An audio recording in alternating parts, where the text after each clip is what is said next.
아는 기자, 사회 일부 성혜랑 기자와 이재명 대표 검찰 조사 소식 조금 더 짚어보도록 하겠습니다. 자, 성 기자. 이 대표의 검찰 조사가 이번까지 총 5차례 아니겠습니까? 그런데 이 단식 상태에서 조사는 이번이 처음인 거죠? 네, 그렇습니다. 이재명 대표 오늘 오전 10시 20분쯤 청사의 모습을 드러냈는데요. 현재 조사가 이루어지는 15층엔 의료진이 대기 중이고요. 청사 앞에는 구급차 한 대도 배치가 됐습니다. 지난 1월 성남FC 후원금 의혹으로 처음 검찰에 소환됐을 때와 비교를 해볼까요? 좀 대비되는 모습인데요. 이 검찰은 이 대표의 건강 상태를 고려해서 1시간 40분 질의하고 20분 정도 휴식을 주는 방식으로 조사 중입니다. 휴식은 조사실 옆에 별도 공간에서 취하는 걸로 전해졌는데요. 2명의 부부장급 검사가 투입돼서 각 혐의별로 파트를 나누어서 조사하고 있습니다. 영상 녹화는요, 이 대표가 거절한 걸로 전해집니다. 네. 이번에도 이 대표 8쪽짜리 이 진술서를 공개를 했는데 네. 조사 과정에서도 이 진술서로 모든 답변을 대신하고 있는 겁니까? 어떻습니까? 그건 아닙니다. 준비해온 진술서로요. 일부 답변을 가름하면서도 일부 필요한 질문에 대해선 추가 답변을 하기도 했고요. 검찰이 특정 문건을 언급하면 문건을 보여달라고 직접 요청을 하거나 자신이 직접 결제한 증거가 있느냐고 반문한 걸로 전해졌습니다. 이 대표는 먼저 공개한 8쪽 분량의 자료를 통해서도 이 핵심 의혹인 방북 비용 대납에 대해서는 상당히 구체적으로 검찰의 주장을 반박하고 있는데요. 한번 보시면요. 이 김성태 전 회장의 검찰 공소장과 이화영 전 부지사 공소장을 비교하면서 방북 비용 300만 달러를 건넨 시점과 장소가 다르다고 구체적으로 지적을 했습니다. 또 스마트 농장 사업 비용 500만 달러는 쌍방울이 북측과 체결한 이 대북 경협 사업의 대가로 건넨 돈이고 이 대표의 방북 비용이죠. 이 300만 달러 역시 김성태 전 회장의 방북 추진 대가라고 주장하고 있습니다.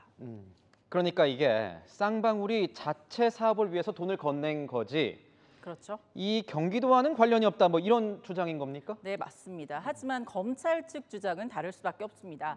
일단 양쪽 공소장이 다른 거는요. 이 김 전 회장을 보다 나중에 기소했기 때문에 한 달 반 정도 더 수사를 정밀하게 했기 때문에 사실관계를 더 다듬었다는 거고요. 500만 달러 대납 역시 이전 부지사, 즉 경기도 측의 요청에 따랐다는 게 이 쌍방울 관계자들의 공통된 증언이라는 겁니다. 그 근거로 검찰은 2019년 1월 쌍방울과 북측이 맺은 협약식 영상을 주목하고 있습니다. 한번 보시죠.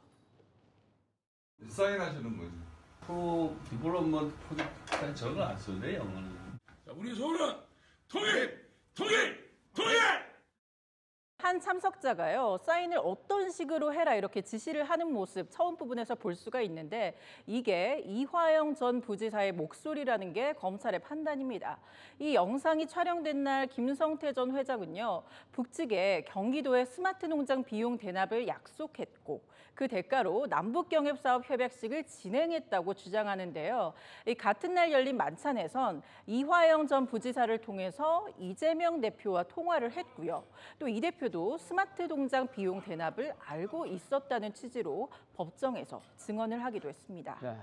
지금 저희가 대화를 나누고 있는 네. 가운데 속보가 좀 전해지고 있는데 이재명 대표가 이 건강상 문제로 네, 네. 6시 40분쯤 네. 지금으로부터 한 25분 전쯤에 네. 조사를 중단하고 검찰 정을 좀 있으면은 이제 나오지 않을까 네. 이런 예측이 좀 나오고 있습니다.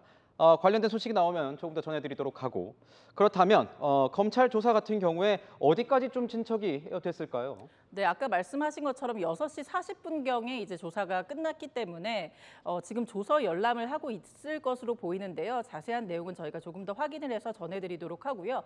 조사 순서가 어떻게 진행되었냐면요. 일단 전반부 조사에서는요. 스마트 농장 비용 대납 부분을 물었습니다.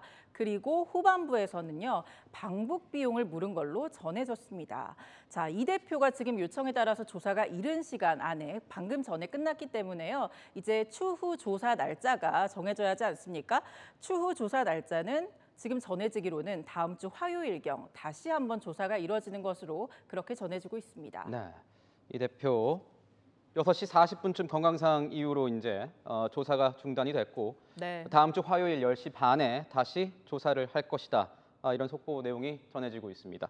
자, 이렇게 검찰 조사가 끝났습니다. 성 기자, 그렇다면 이 대표 단식 계속 이어갈까요? 어떻게 보십니까? 네, 검찰 조사 한 번 더 이뤄지게 되겠지만요. 이번 1차 조사, 그러니까 대북 송금 관련한 1차 조사가 끝나더라도 이 대표는 단식을 계속해서 이어가겠다는 계획입니다. 앞서서 이 대표는 백현동 특혜 사건으로도 조사를 받았죠.